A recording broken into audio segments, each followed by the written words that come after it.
discuss this result. So this result says finite intersection of open sets is open. In our previous video, we have already seen arbitrary union of open set is open. So here we are going to prove finite intersection of open sets is open. So let us write the given thing. So let XD be a matrix space.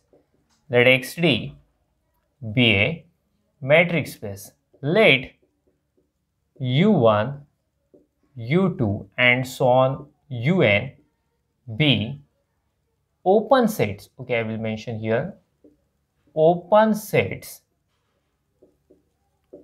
in X. So we have some finite open sets 1, 2, 3, 4, some 50, 100. Okay, so it will stop somewhere. So UN be an open sets. What we have to prove? We have to prove that their intersection. Okay, so intersection, just a minute, I write it properly. Intersection UI, I running from 1 to N is open. So we have to prove that their intersection is open. I will draw one diagram. So suppose this is set U1, okay. Suppose this is set U2. I hope it is visible to you. This is set U2 and one more set we have, that is U3. Okay, I will show here. This is set U3. So these three sets we have. I have considered 3 here. Here I am considering n. So what is a common part of it which lies in all? See this part, okay, this part lies in U1, lies in U2 as well as lies in U3. So we have to prove that intersection is, I will show here, okay. So this common part, okay, this common part having these boundaries, this common part should be an open set. This thing we have to prove. So what is the technique? What is the procedure to prove a set is open? We select any arbitrary point, we draw an open ball around it which entirely lies inside a set. So then we can declare it is an open set. So let us take one arbitrary point. Let P belongs to intersection, P belongs to intersection of UI, I running from 1 to N, be any arbitrary point, be any arbitrary point. So I will show here, suppose point P is here. That point P is here which lies in intersection. That means P belongs to UI for all I running from 1 to N. So that means P belongs to U1, P belongs to U2 and P belongs to U3. That means P is a member of each set. Okay, but UI is open and it is true for all I running from 1 to N. So therefore, see, but each UI is open, so that's why there exists an open ball which entirely lies inside UI. There exists some Ri greater than 0 such that I can write such that BPRI subset of UI, and this is true for all I running from 1 to N. See what I am saying, P is member of U1 but U1 is an open set, so that's why I can draw an open ball around P which lies in U1. I hope you can getting, okay, that black ball lies in black set, that's it. For U3, I can draw an ball around P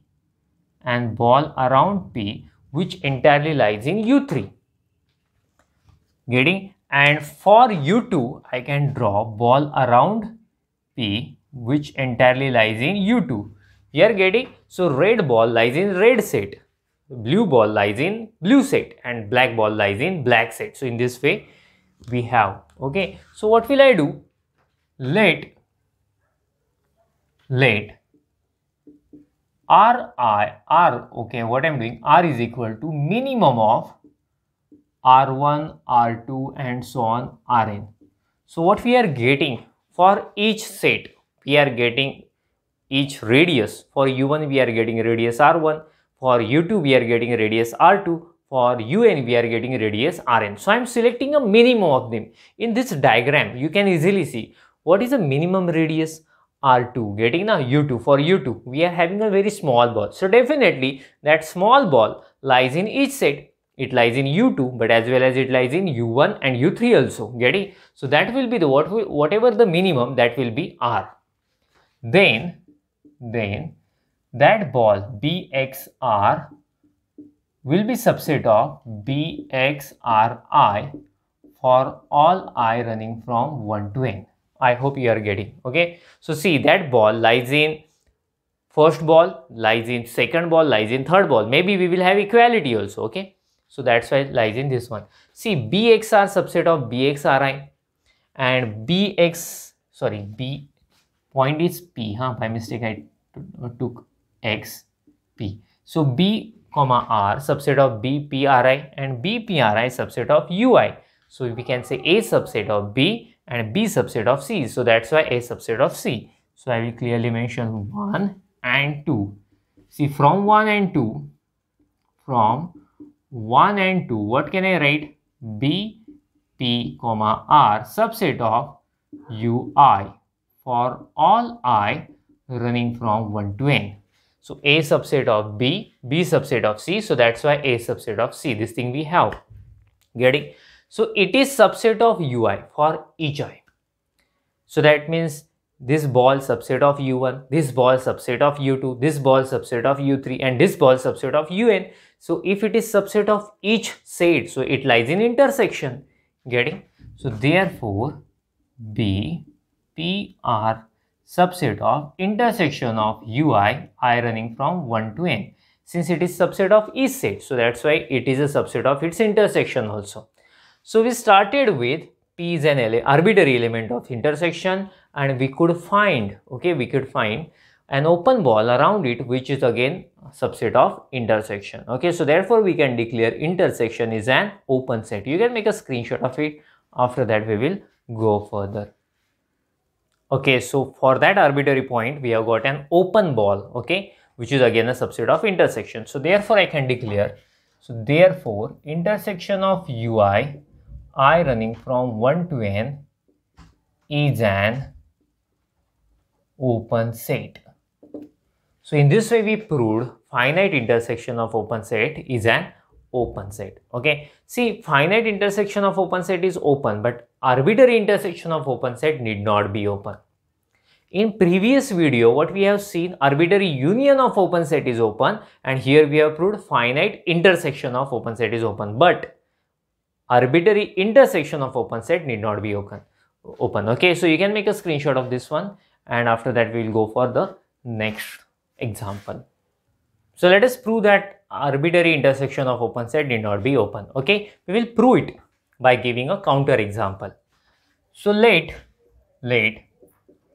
R du be a metric space where du is an usual distance.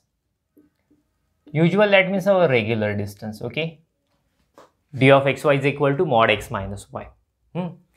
Let un, so I am taking set in this way, 1 minus 1 by n, 2 plus 1 by n, and this is true for all n belongs to set of natural number. Okay, we can easily discuss it. That is, what will be my u1? Tell me. If I put n is equal to 1, which set we will have? If I put n is equal to 1, 1 upon 1, 1, 1 minus 1, 0. If I put n is equal to 1, 2 plus 1, we will have 3. So that means we are having 0 to 3. So this is u1.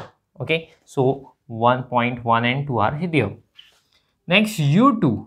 u2 will be, if I put 2 here, 1 minus 1 by 2, it's 1 by 2. If I put 2 here, 2 plus 1 by 2, that means 5 by 2. So u2 will be half to 5 by 2. Okay.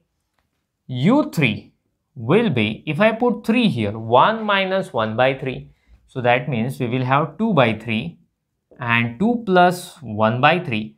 That means we will have 7 by 3. That means set will be like this. Set will be like this. Okay. So we have a u1 like this, next u2, next u3. In this way it is going, okay, it is size is reducing. clearly and so on. Okay, clearly I will mention clearly each UN is an open set. So reason is because every open interval in RDU is an open set. So you can easily see here every set is an open interval and every open interval is an open set. That's why U1, U2, U3 and so on, all of them are open sets 100%. So now intersection of I running from 1 to n, sorry, infinity, okay, arbitrary intersection I am taking. So see, if you take intersection, what will happen? That means simply you have to apply the limit n tends to infinity. So if n tends to infinity, 1 minus, you know that 1 upon infinity is 0. So 1 minus 0 we will have 1. 2 plus 1 upon infinity means 1 upon infinity is 0. So 2 plus 0 we will have 2. So that's why we will have close interval 1 comma 2.